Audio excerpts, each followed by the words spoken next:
Olá, internautas da Conecta ITV e ouvintes da Rádio Mater Dei FM de Piraju. Eu, Cláudia de Araújo, faço novamente o convite para você. Entre no nosso canal, se inscreva, ative o sininho para você receber todas as notificações. E no programa Ponto de Conexão de hoje, eu estou aqui com a minha amiga, a Viviane Cardoso Saito. Viviane, seja bem-vinda. Obrigada pelo convite. Olá. Estou muito feliz porque hoje nós vamos bater um papo com a Viviane, ela que é contadora de histórias. E histórias, quem é que não gosta de histórias? Então essa é uma arte muito antiga e nós vamos conversar um pouquinho com a Viviane. Então eu gostaria, Viviane, que você falasse um pouquinho o que é um contador de histórias. Na verdade, todos nós somos contadores de histórias. E isso vem desde os primórdios, sempre essa cultura de passar uma informação, a própria cultura mesmo de geração para geração. O diferencial do contador de histórias é que ele deixa o texto e usa de uma forma, de uma magia para transmitir para quem está ouvindo não a história pronta, mas a imaginação. Ele consegue, através do tom da voz, né, gesticulação, alguns objetos e instrumentos musicais, ajuda muito. Levar até quem tá, o ouvinte a história, mas de uma maneira diferente, de uma maneira mais mágica. Certo. E agora conta pra gente como é que surgiu a contação de histórias na sua vida. A contação de histórias surgiu na minha vida lá no meu trabalho mesmo, e foi assim bem por acaso. Como eu sou funcionária da prefeitura, a gente trabalha com a Secretaria de Cultura, a gente precisava dar uma agitada na biblioteca municipal.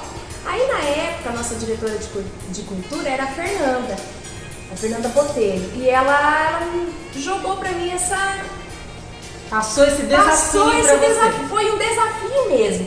Então, quando a gente recebia as crianças na biblioteca, de creche, escolas infantis, né, sempre do município, contar a história para as crianças, mas era a leitura mesmo, né, o contar histórias que todo mundo conta.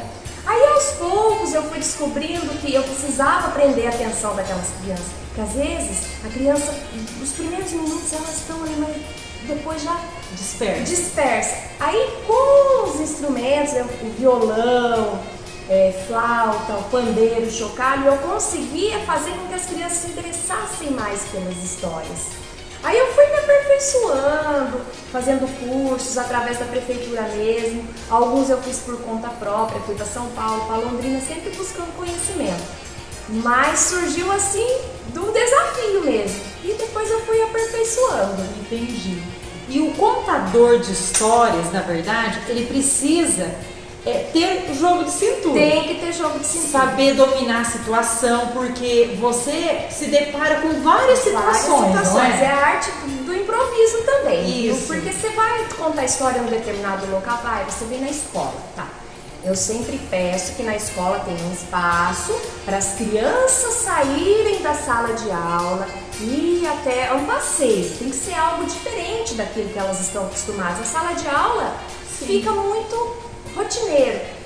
Às vezes eu chego lá, tem uma árvore, época de Natal, por exemplo, tem uma árvore com um pisca-pisca, ou tem alguma coisa que são assim, os elementos sabotadores da contação de história. Aí eu tenho que improvisar. Então assim, o contador de história, ele precisa ter uma carta na mão. Ele precisa estar sempre atento com o ambiente. A gente tem um projeto, um planejamento, mas a gente precisa também ter esse jogo de cintura. Certo. E você também, vamos dizer assim, conta as histórias para diversos públicos. Sim. E com isso, você já se deparou com alguma situação no meio da sua história, ser interrompida e ter que... Sim, isso é muito comum, principalmente por crianças. E acontece também que agora já estou assim, atendendo o público adolescente. Sim. Então algumas crianças não gostam, alguns adolescentes, algumas crianças não gostam de ficar ali naquele momento. Entendi. Aí eles começam, levanta o braço ou faz algum comentário assim. Dependendo do momento, da situação, eu simplesmente finjo que eu não estou vendo, ou aí eu entro de novo na arte do improvisar, coloco aquela situação na história, aí faço com que ele participe da história. Quase sempre funciona, na maioria das vezes. Ou simplesmente finjo que não vi, a criança lá querendo chamar atenção ou querendo fugir. Mas na maioria das vezes eu consigo usar aquela situação na história. Tem que ter ali bem isso, né?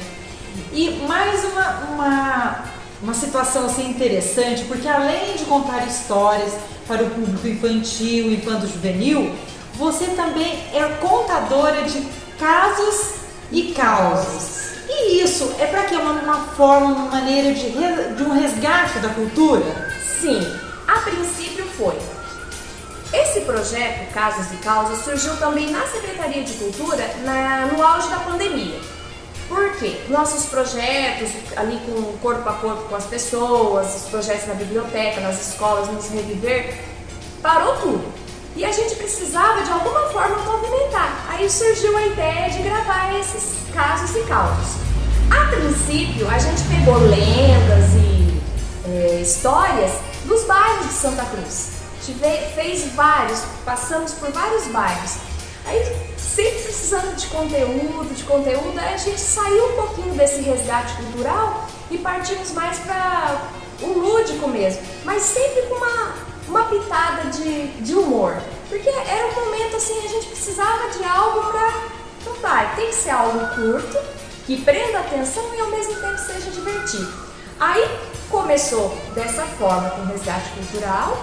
Depois nós fomos pegando histórias que a gente ouvia de outros lugares e adaptando. E também a gente teve um feedback desses vídeos que a gente mandava para o Reviver dos idosos. Eles mandavam algumas histórias. Aí a gente fazia uma adaptação das histórias, porque elas eram divertidas, voltavam a falar dos bairros, né, lá do passado. Então era uma forma assim que a gente... Uma interação, porque essas pessoas com mais vivência, eles têm muita história para contar pra gente, não é? Muita história boa. Então a princípio foi um resgate cultural e depois a gente jogou mais pra essa pegada de algo bem humorado, uma coisa mais divertida, curta, né? Que prendesse a atenção, mas que desse um resultado também. E funcionou super. E a gente continua ainda de vez em quando soltando alguns. E faz muito sucesso, porque tem alguns causos assim, caipiras, não é? Sim, algumas histórias divertidas. Até quando a gente contou o primeiro, que foi, se eu não me engano, foi Assombração da Jacutinga. Sim. Então assim, tinha muitos jovens, né? Pessoas mais... falavam dos avós, eu já ouvi essa história, mas essa história aí, será que não é verdade? Então leva aquela discussão também, então foi um projeto bem legal. E adolescente, eles gostam muito de contos assim de assombração. Gostam de contos de assombração. Eles gostam de coisas que eles possam imaginar mesmo, aquilo que a imaginação do adolescente é muito... Sim, e também de personalidades. Já assim, fui convidada para fazer alguns projetos no CRAS, eu levava alguns livros que falavam sobre personalidades, por exemplo, a história da Tarsila do Amaral, do jogador de futebol famoso lá, o Messi, os meninos... Ele tem uma história bacana, então assim... E era curta, era uma coisa assim bem... Então eles prestavam muita atenção. Então eu sempre, quando eu trabalho com adolescente, eu tento ir nessa pegada. Tentar entender um pouco o ambiente onde eu vou trabalhar e levar algo que quase sempre funciona. Eu tinha muito receio de trabalhar com adolescente. Contação de história para adolescentes. Mas funciona. O instrumento musical, a gente também chama muita atenção. A gente convida para participar, tocar um instrumento junto, principalmente percussão, que eles gostam. Funciona, e eu gosto de diversificar esse público. E realmente é muito fantástico porque a gente sabe do efeito psicológico que tem uma história, não é? E isso vem de muito antigamente. Tempo. Quem é que não gosta de ouvir uma história contada por um avô, pelo pai, pela mãe, não é? Isso é muito a contação de história é um entretenimento. É um entretenimento. Simplesmente, a gente usa no nosso trabalho esse entretenimento junto com uma conscientização. Me procuram muito para fazer trabalhos voltados a determinado assunto. Eu lembro que um dos primeiros foi uma infestação de piolho que estava tendo numa das escolas da nossa cidade. E assim, a unidade da saúde da família já tinha feito palestra com os pais, já tinha reunido os pais e os enfermeiros, explicando para os pais. E assim, mas não ia. Aí, vamos fazer alguma coisa lúdica, vamos começar pelas crianças, para ver se as crianças cobram os pais. E a gente fez. Funcionou. A gente criou uma música, tive parceiros, é claro, né? A gente trabalha numa equipe. A gente criou uma música, fizemos um piolho gigante, fazia a contação de história e depois a gente fazia dinâmicas com as crianças em relação à higiene, a cuidados pessoais, a cobrar da mamãe de cuidar, de olhar o cabelinho. Então a gente fez toda essa arte em torno da contação de história. E assim, funcionou bastante. Pelo menos quem tá ali, as professoras, claro, né? Não são todos, mas a maioria, eu falo aquela sementinha, se de cada 100 crianças, 10 levar para casa, está ótimo. Está ótimo. Né? E esse piolho rodou a cidade depois. A gente fez muito projeto, passamos por diversas escolas e creches. Então foi assim um dos desafios de usar a contação de história para uma necessidade que a gente tinha naquele momento, que era o piolho. Aí tiveram outros, né? O pós-pandemia a gente fez um projeto bacana, todas as escolas municipais que era sobre a gratidão, fazer a leitura da importância de ser grato, uma discussão pós-auge da pandemia, e no final a gente fez uma árvore da gratidão e teve assim, as crianças colocaram cada uma folhinha e havia ali uma gratidão assim das coisas tão simples, coisas que a gente deixou de fazer na pandemia, então foi muito gratificante mesmo fazer esse projeto. Então, geralmente é isso. Usar a contação de história um entretenimento, um momento feliz, mas que ao mesmo tempo a gente possa usar como um sistema de conscientização. Verdade. E esse projeto pós-pandemia, eu sou testemunha que foi assim, fascinante. Algumas, assim, que as crianças, os alunos colocavam ali coisas que a gente nunca imaginou e eles eram gratos por aquilo. Era grato pelo que ele estava colocando, ele queria saber o que o colega colocou. Poxa, eu também sou grato a isso. Então, tudo começou reunindo uma história, uma música e a dinâmica. Então, a gente tenta casar tudo isso, né, na necessidade dentro do entretenimento. Isso. E a Viviane também faz um trabalho muito bonito na APAR. E esse trabalho, como é feito na APAR? Então, aquilo que eu falei logo no início, a contação de história, o contador de história usa muito tom de voz, né, gestos. E com as crianças da APAR, o mais importante é que seja visual. Então, muitas das minhas histórias eu adaptei de uma forma visual. Contar a história mostrando o objeto, fazendo personagens, e funciona muito bem, as crianças gostam muito, e claro, utilizando o instrumento musical. Verdade. Então é muito gratificante, é um trabalho que dá resultado, as crianças ficam encantadas, funciona muito bem, é só ir com jeitinho, que tudo dá certo, e amor, paciência, e funciona. Tudo que é muito visual, som, eles gostam. Funciona bem. Viviane, gostei muito de esse momento com você. Muito legal falar um pouco para as pessoas do seu trabalho, o que você faz e como é, porque é muito interessante e vale a pena divulgar. Foi um prazer estar aqui hoje, falar um pouquinho, se deixar eu falo muito, mas... Vamos voltar outros momentos para falar dos outros projetos. Foi um prazer. Obrigada, pelo convite. Muito obrigada. Internautas da Conecta ITV e ouvintes da Rádio Mater Dei FM de Piraju. Até o próximo programa, se Deus quiser. Forte abraço e até lá. Tchau, tchau. História do gato xadrez. Era uma vez um gato azul. Levou um susto e fugiu pro sul. Era uma vez um gato vermelho. Vez um gato um gato laranja. Ele ficou doente e só queria canja. Era uma vez um gato amarelo.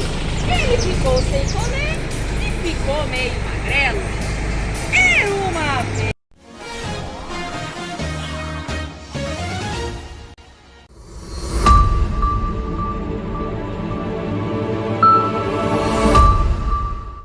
Gabinetes para banheiro e cozinha, alumínio inox Vilela.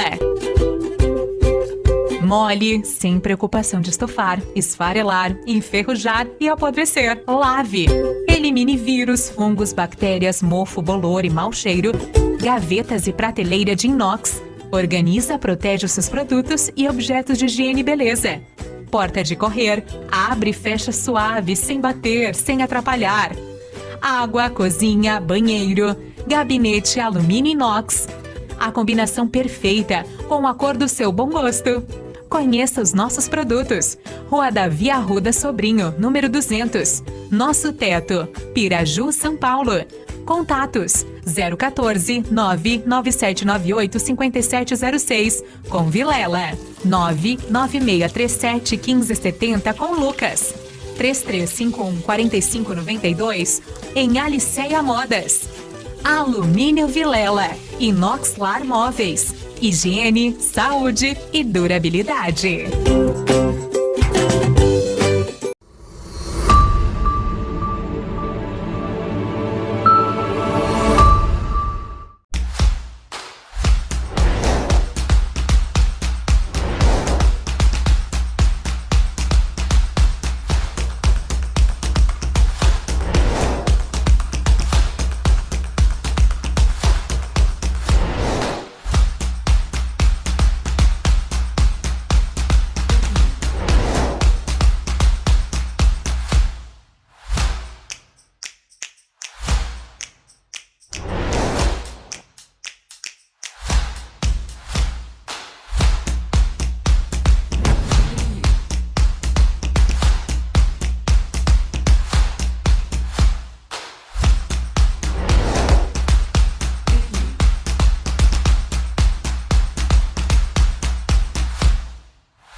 Quando você fala, alguém ouve, presta atenção. Com propaganda também é assim.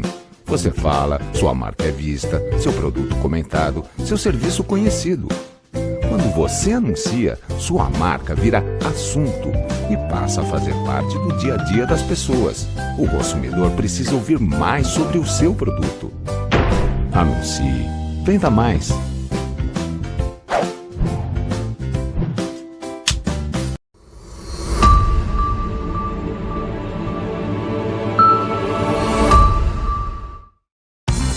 Não abre mão de andar bem vestido, compra na Lu Modas. Lá você encontra moda feminina, masculina e uma coleção completa de plus size. Lindos vestidos para festa e vestidos curtos. E ainda, incríveis acessórios como bolsas, brincos e cintos. Você pode parcelar as compras em até 6 vezes sem juros nos cartões Visa, Mastercard e Elo. Avenida Dr. Domingos Teodoro Galo, 527 em Piraju. Telefone 3351 4655. Lu Modas.